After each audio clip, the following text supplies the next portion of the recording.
Hi everyone, welcome to listen. Today we're talking about a powerful and sadly common issue in the world: terrorism. Hijacked planes that have been taken over illegally, usually by force or threats. Car bombs, vehicles filled with explosives and detonated to cause destruction. Explosive belts worn by suicide attackers to cause harm. Vehicles used as weapons and mass shootings where one or more attackers fire weapons at a large group of people. These are just some of the horrific tools used in terrorist attacks. It's almost impossible to turn on the news without hearing about terrorism, the use of violence or threats to create fear for political or ideological reasons, terrorism.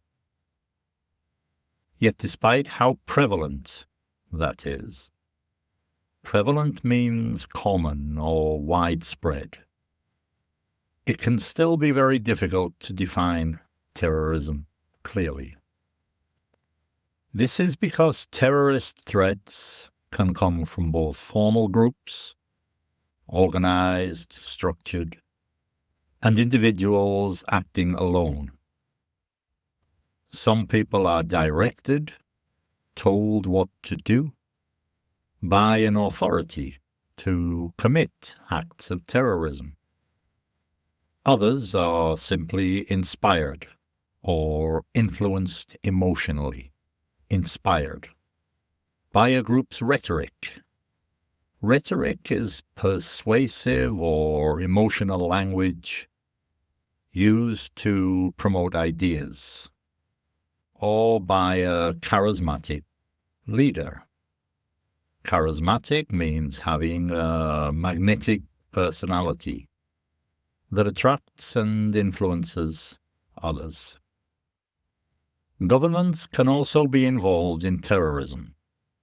Sometimes they actively provide sanctuary. Sanctuary is a word for a safe place. Or resources. They provide resources like money, weapons, or training to terrorist groups. In other cases, they fail to prevent terrorist groups from using their territory or resources, which still makes them responsible in the eyes of the international community. Now, terrorism shares some characteristics, has some similarities, some characteristics with crime and traditional warfare. This is typical war between countries or organized armies, but it doesn't fit squarely into either category. Squarely means exactly or completely. It doesn't fit squarely. To make things even more confusing, people sometimes disagree on whether an act is actually terrorism. It can depend on whether they support or oppose the perpetrator's cause.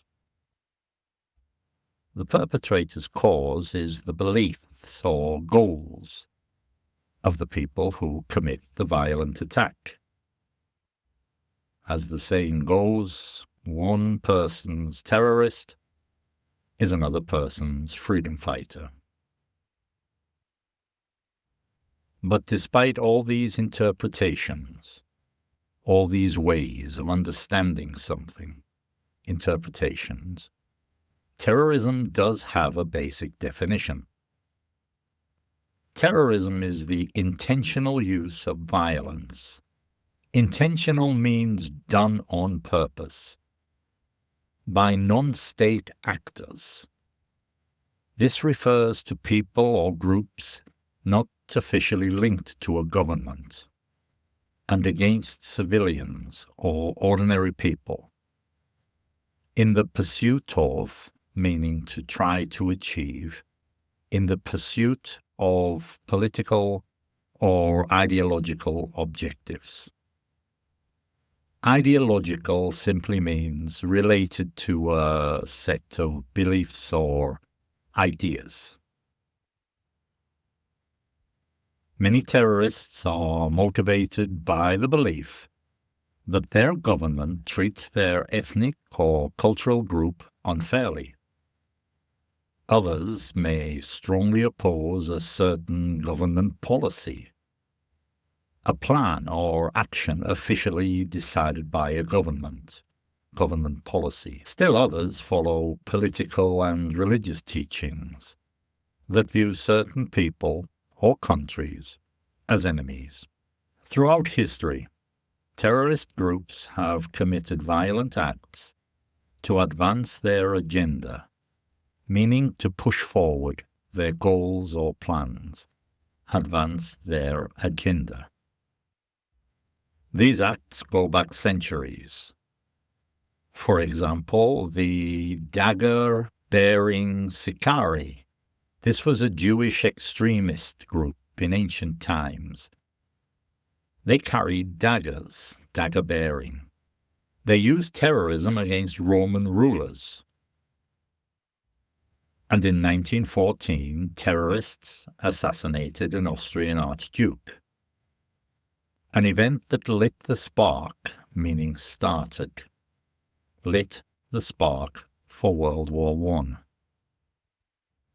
Later, the Irish Republican Army, the IRA, used armed force,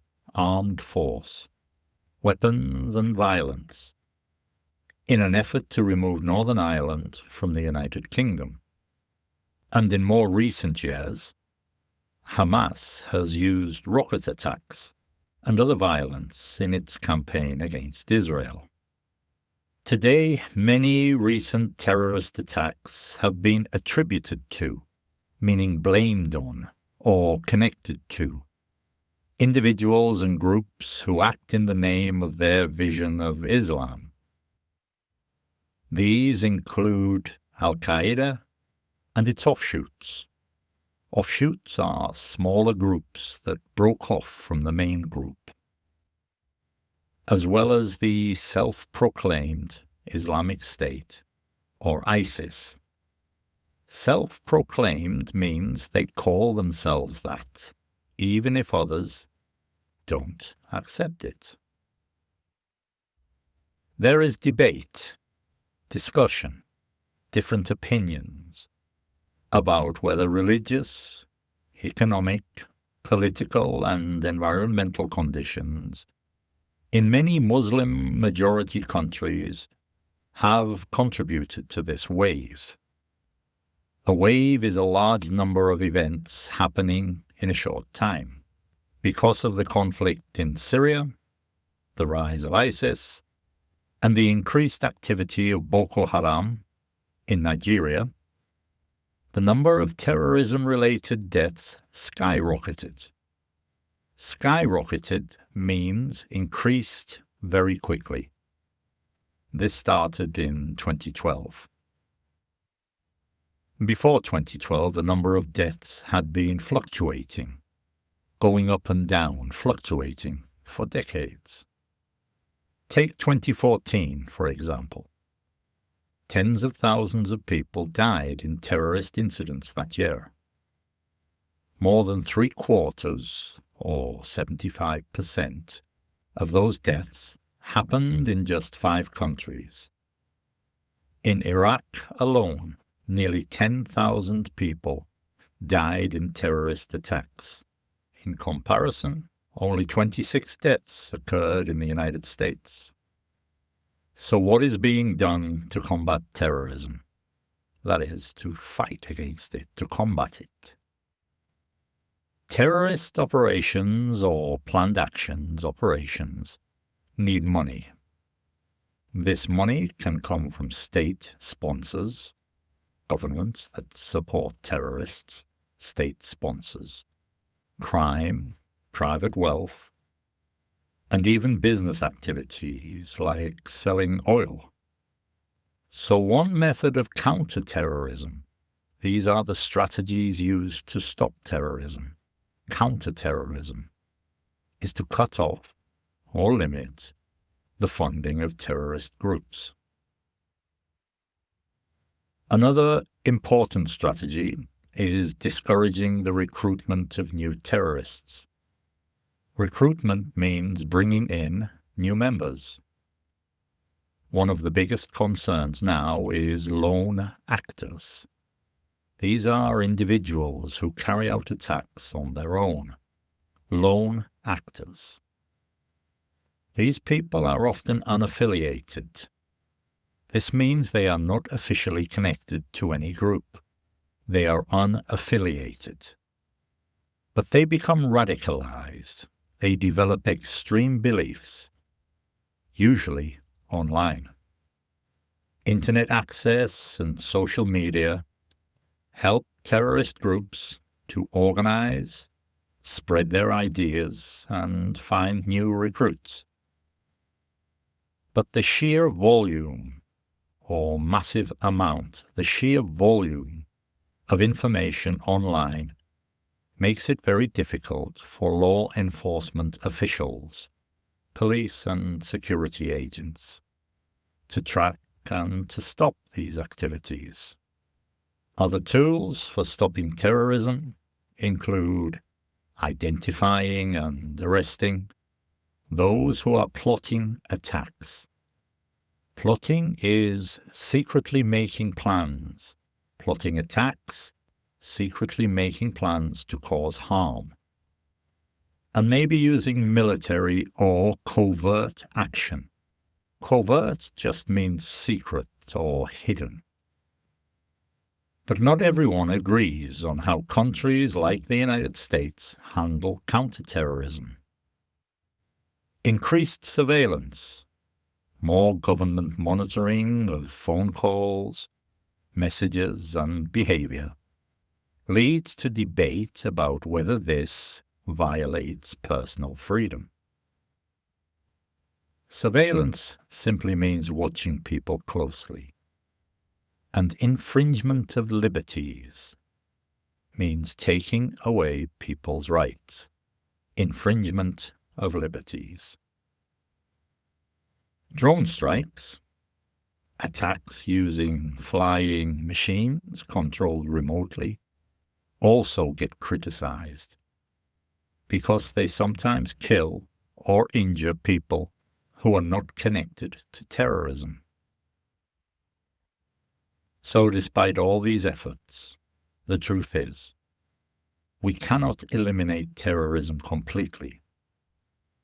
There will always be some individuals and groups who are willing to commit violent acts for their beliefs.